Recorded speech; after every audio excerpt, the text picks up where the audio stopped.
The Sex and the City franchise follows Carrie Bradshaw through decades of her life, from a single woman in her 30s to a widow in her 50s. Considered one of HBO's best series, Sex and the City was revolutionary in its depiction of sexually active, unmarried women in their 30s, as Carrie taught generations of women what it meant to be single and fabulous. The life of Carrie Bradshaw was so beloved that Sex and the City spawned 2 movies, a prequel series, and a sequel series. And Just Like That ended in 2025, and the polarizing show sadly didn't capture the experience of being a 50-something woman the original series did with Carrie's 30s. Still, our Carrie has learned, grown, and loved a lot in the 27 years that we've known her. The original Sex and the City follows Carrie from age 32 to 38. The series suggests Carrie was born in 1966. The timeline of the original Sex and the City series makes it fairly easy to determine Carrie's age while also setting up a useful bit of information to determine it in the rest of the franchise. She states that she is 32 years old at the beginning of Season 1, which takes place in 1998, so her birth year is 1966. Her birthday is also established in the series as October 10th. The show's timeline typically follows the passage of time in real life, so Carrie should age 1 year in each Sex and the City season. She then turns 35 in Season 4, meaning that when Sex and the City comes to an end in 2004, Carrie is 38 years old, which is also confirmed by the title of the Season 6 episode, Catch 38. Once the movies come into the picture, the timeline and the corresponding characters' ages get fuzzier. Carrie is 41 to 42 in the first Sex and the City movie. The movie takes place over 2 years.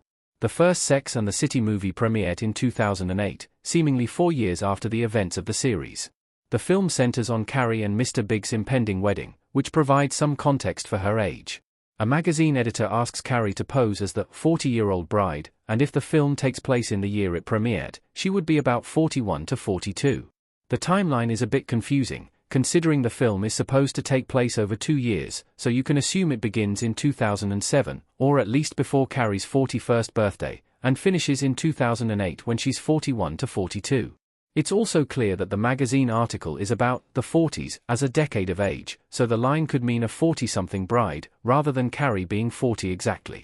She also says to her assistant, "Your 40s are to pay for the drinks," confirming that she is in her 40s at this time. Carrie is 43 to 44 in Sex and the City 2. The sequel explores Carrie in married life. Sex and the City 2 is the next movie in the franchise and continues to show what Carrie Bradshaw's life is like, now that she and Big are finally married.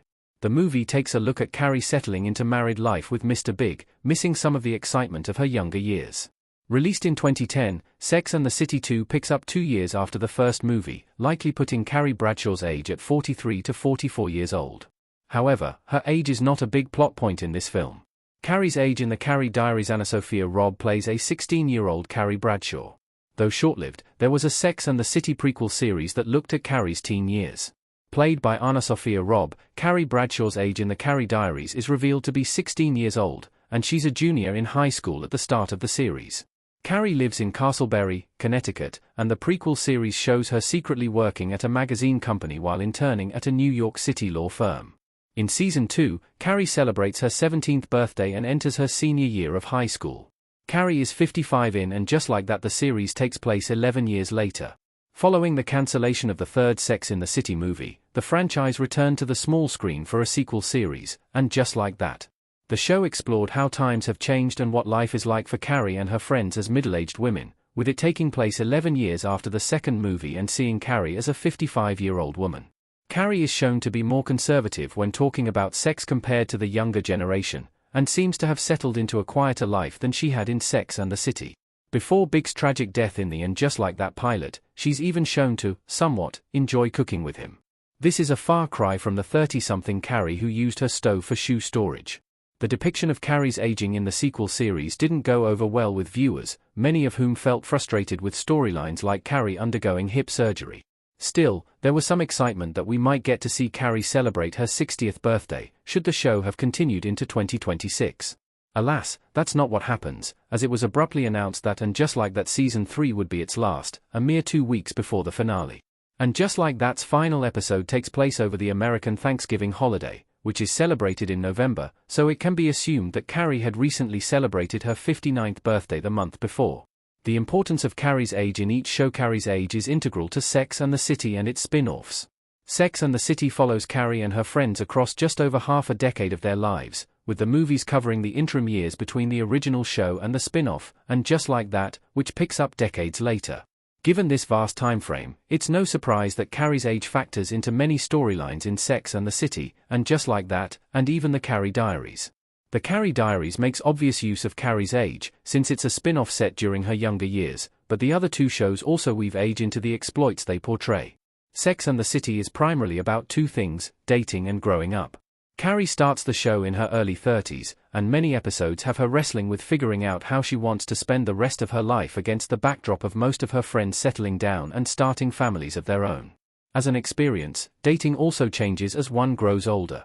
The wild and spontaneous relationships of Carrie's youth weren't appealing to her as 40 approached, and she wanted a stable life with Mr. Big. Age also became important in and Just Like That.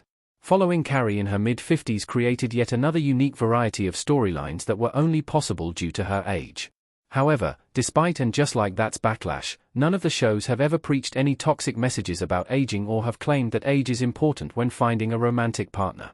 With Carrie's age comes wisdom, and in the And Just Like That finale, she realizes that she spent most of her life either looking for or with a partner, and that this may no longer be her path anymore. The very last scene sees her dancing around her beautiful home, happy to be in her own company.